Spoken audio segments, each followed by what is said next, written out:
How's it going, guys? My name is Graham, and sometimes I watch movies. How's that for a tagline? Just came up with it. Still workshopping it. So today I wanted to give a quick review of the Kingsman 2, The Golden Circle, and while I'm talking about that, I kind of want to use that as a platform or like a starting off point to talk about how useless critics have become. This is kind of a conversation I started having around the time that King Arthur came out, because I noticed that there was just a huge discrepancy between the critic score and user score on Rotten Tomatoes. And so it's a subject that's been on my mind for a long time, and I want to talk about it a little bit more here. But first I'll do my Kingsman review. First off, I want to say I loved the first Kingsman, and I also have really enjoyed the second one. So I'm going to avoid getting too spoilery, because here I'm really going to try and convince you that this is worth seeing. I actually skipped watching the first one in theaters because the trailers didn't do a good job of selling me on this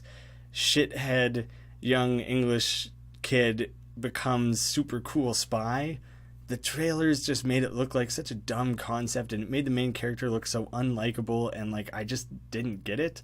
And then one day I randomly watched it on Netflix like a year after it was in theaters, and I just loved it. And it really solidified for me how good of a director Matthew Vaughn is. I already was a fan of his from X-Men First Class. I believe that came out first. And then after seeing Kingsman, I was like, I'll watch anything this guy makes. He's awesome. The first one's incredible. It's so fresh. It's so funny. It's so lively. It's just balls to the wall, way over the top. And with like Bond kind of going more serious and more realistic lately, and Mission Impossible movies being stretched out quite a bit, it really fills that fun spy void, and upping things to such an absurd level really helps it stand out a little bit, and being R-rated helps things there too. So the first one is incredible. Definitely go watch it. If you've already seen it and you were a fan, then I'm pretty much going to say there is like a 9 out of 10 chance, maybe even higher, that you're going to like Kingsman 2. I think the addition of the Statesman was a lot of fun. The way they handled that was cool, and the new characters from there are all super great. I have seen Channing Tatum in, I don't know, like 7 different roles, and I've liked him in like 2 of them. I almost made a video on Logan Lucky earlier this year. Maybe I still will, because I kind of hated that movie, and it seemed like everyone liked it. And I specifically really hated Channing Tatum in it. Here he's playing the same character, and he's super good and super likable, and I chalk that up to good directing. I think Channing Tatum can be good when directed well, and I think Matthew Vaughn brought out something good in him here, even though he honestly doesn't have a lot of screen time. Pedro Pascal, though, as lots of you probably know him, the Viper in Game of Thrones, is incredible. He's so awesome here. This guy's really good at accents. So the new characters are all awesome. The action is just as good, just as awesome as the first movie. There's maybe not any one individual sequence that's as crazy or mind-blowing as the church scene from the first one, but Pedro Pascal in particular has 2 scenes that just blew me away. They were so awesome. I know a lot of people have been saying like, this second movie, at the very least, you can turn your brain off and have a fun action movie. That is true, but there's more to this movie than that. It isn't just like a Transformers, like, whatever, I'll go kill 2 hours watching random explosions and stuff. No, there's depth to this movie. I'm not sure what people are complaining about there. It is a very strong film still, on top of incredible action. Probably the best action you're going to see in theaters this year. There are a couple pretty profound emotional moments that I think carried a lot of weight and were handled very well. There's one in particular that early on in the movie that I think was a little quick and didn't land as well, and I was a little disappointed in that. I don't consider this a spoiler because it was literally everywhere. They brought Harry back, which is... I don't like that. I don't like characters being brought back after having such an impactful send-off in the first movie. The way they did it, the way they explained it in the second movie, I was satisfied with. I think that was okay. They really ruined it by having him in every trailer and movie poster and everything. That should have been a huge mindfuck explosion moment, and it just was nothing because everyone knew that it was going to be there. So that was mishandled. There's maybe a joke or two that goes on a little bit too long, but I forgive those because I was still grinning through the whole thing. There's one scene where he has to... I'm going to explain these the tiniest bit that I possibly can. There's one scene where he has to like sleep with someone to plant a tracker, and it goes on a little bit long, but at the same time he's in a relationship, so he's trying to like explain to his girlfriend that he has to do this for the mission, and that stuff's really funny. There was a lot of like genuine good laughs in there. There's a cameo that I know a lot of people have been complaining was milked for a lot of easy laughs, and I don't care because it doesn't matter if they're easy laughs if I still got a good, like, if it brought out a good laugh in me. Maybe it's low-hanging fruit, maybe it's absurd, but this series is being built on over-the-top absurdity, so, like, what are you expecting? And I will say, there is a poop joke in this movie that might be the first time I've laughed at a poop joke in, like, 10 years. I hate toilet humor.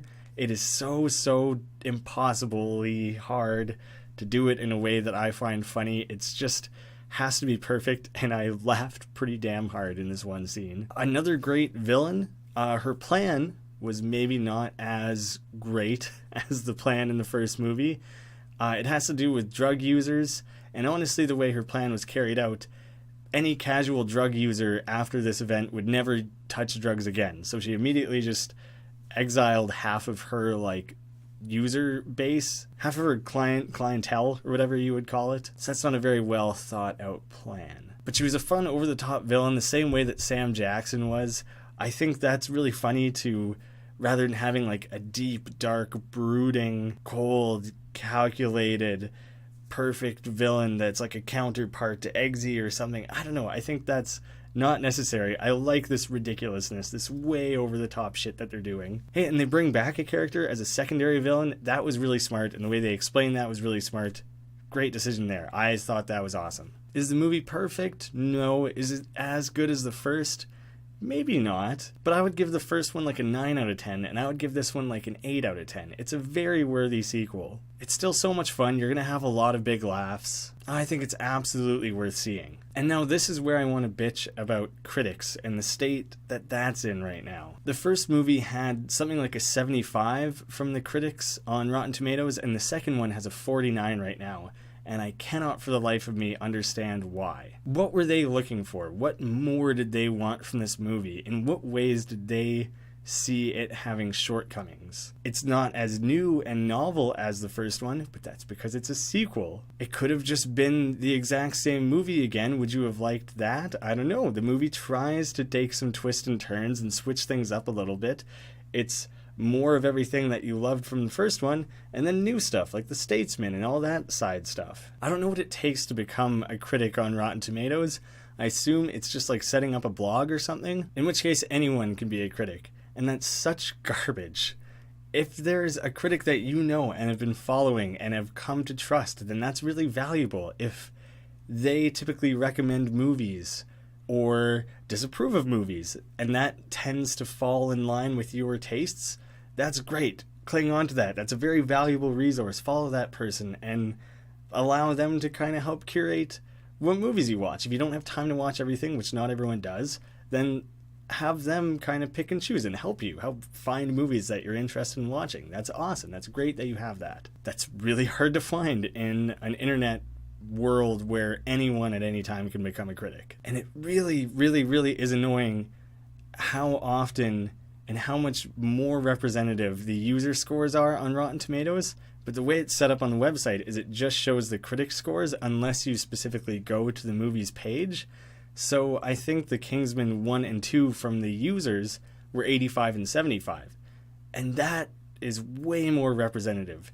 King Arthur, I don't remember, it was like 20 from critics and like 70 or 80 from users, and that's way more representative. The critics are coming from a pool of like 100 people who registered as critics. The users thing is coming from a pool of like 5,000 users. You're getting way more demographics, way more backgrounds of people, way more different reference points and perspectives on a movie coming together into an amalgamation total that is going to be way more representative of the general population. If someone wants to register as a critic and be like a hoity-toity, pompous dickhead and say that a fun movie is no good because there was, I don't know, no Oscar-worthy performances in it or something, then fine, they can do that. But they shouldn't get their separate category. We're long since past the times of like Ebert and Roper, unfortunately. Being a movie critic isn't like an exclusive club. Now that anyone can do it, I'm sorry, but your opinion holds no more weight than mine or anyone else's, and your score shouldn't be kept separate from the user score. Hey, some people probably do have more insight and a more valuable opinion on movies, but that's kind of ignoring the emotion of it. Sure, there were probably some flaws in Kingsman 2. Like I said, I will look past any of that because I don't know the last time I had that much fun at a movie. I had a big dumb smile on my face for pretty much the entire thing, whether it was just like jaw agape from incredible action or smiling or laughing from something silly, over the top, absurd, some funny jokes, some witty banter. The movie was great. I still enjoyed it just so much. Because that movie-going experience is so subjective that it's going to vary on so many factors. If you're a film buff who's purely looking for like cinematography and an amazing soundtrack and stuff, you're going to enjoy different things about a movie than people who are just there for awesome action and for a few good belly laughs. But because you appreciate different things in a movie doesn't make your opinion more valuable. It doesn't make you a critic and make someone else just a citizen or a user or whatever. There's no distinction there anymore. It shouldn't exist. And it's absolute trash because I know that that big 49 and rotten symbol, if people see that at a glance, they'll say, I was on the fence about seeing Kingsman 2. I guess it's not as good as the first. I guess I'll pass this one by. And that's such crap because the movie's so good and it's absolutely worth seeing. I was so excited to get out there and go see this movie in theaters because I enjoyed the first one so much and regretted not seeing it in theaters. I was like, oh, I can support this franchise and hopefully get it like a trilogy out of it and show my love and support for future outings from Matthew Vaughn and Kingsman. And it really sucks to see it kind of trailing at the box office and not doing as great as it could be. And I know, as much as there's daily articles saying the Rotten Tomatoes score doesn't actually have that big of an effect on the box office, it absolutely does. And I really just want to encourage people, one, to go see Kingsman 2, and two, to ignore critics' ratings, because they've proven themselves to be unreliable and just garbage lately. It's okay to base seeing a movie on a score. I'm not arguing against that. That's important. If you don't have the time or the money to go see everything, then sure, you might as well see the things that are going to be most in line with your tastes, the things that are receiving the most praise. All I'm saying is that the critic score isn't valuable. The user score is where you should be looking. Really, they should just do away with having the distinction and then just have it as one score. And since Rotten Tomatoes doesn't do that, I would recommend using the IMDb score for movies. I would say for most movies, that average usually ends up being more or less in line with the score I would give a movie. Rotten Tomatoes is different because that percent is the number of people who said it was a thumbs up or a thumbs down, whereas IMDb is actually an average of the score that everyone gave. And so you're going to have a lot of people who give 10 and 0 to try and tip the scales in favor of which way they think it is rather than saying they truly felt it was a 7 or an 8 or whatever. But I think that score is really valuable and you should consider maybe using that over Rotten Tomatoes. I could just make a whole video ranting about this because it super annoys me, but it relates strongly to my experience coming out of King Arthur and now coming out of Kingsman 2, so it made sense to attach that onto the Kingsman video. I got myself all riled up here and I probably didn't hit every single point that I was hoping to, but I know that I got the general idea of it across. I'd love to hear from you guys. What did you think of Kingsman 1? Were you excited about seeing Kingsman 2? Did you go see it? And if you did you like it? Or did you skip it because you saw a negative Rotten Tomatoes score? And then generally, I just want to have a big discussion with you guys about how you feel about critics or Rotten Tomatoes scores or subjective evaluations of movies, all that sort of stuff. Very broad topics here, so I would love to chat with you guys in the comments about any of that. Please hit me up. Feels good to get that off my chest. So thank you guys so much for watching. I will see you again soon.